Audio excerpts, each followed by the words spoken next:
Alam mo, kapag bumalik ako sa mga laalang pagkabata ko sa probinsya, parang kahapon lang ang lahat.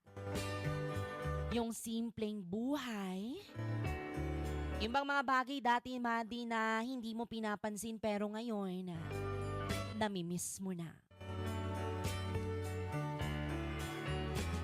Madi, tuwing umaga, gigising ka sa tilaok ng manok at hindi sa alarm clock.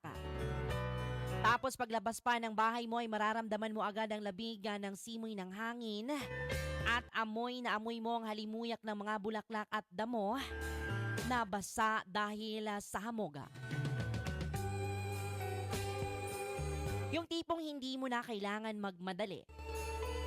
Dati, yung bang walang cellphone na hawak-hawakan, kundi pamalo lang ni nanay kapag late ka ng gumising.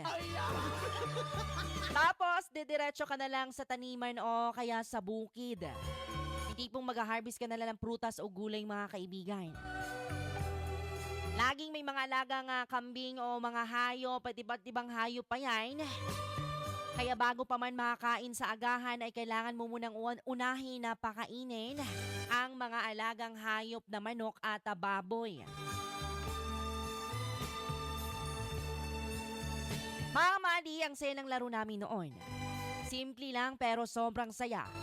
Yung tipong naglalaro lang kami ng tago-taguan sa may damuhan o di kaya gagawa kami ng mga baril-barilan gamit ang mga sanga at puno ng dahon.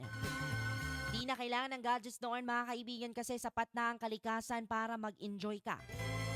Pagdating mo ng hapon, mag-uuwian ng mga tao galing sa bukid at ang mga kapitbahay, Madi, na halos magkakasabay na kaming maghapunan at sabay nang magkwentuhan hanggang sa aabutin ng dilim. Yung tipong kahit simpleng buhay lang sa probinsya, dama mo ang saya at katahimikan. Ngayon, habang abala tayo sa mga bilis na buhay sa syudad, minsan, gusto ko na lang bumalik sa panahong iyon. Doon dahil simpleng buhay kung saan walang masyadong iniintindi, kundi kung paano ka lang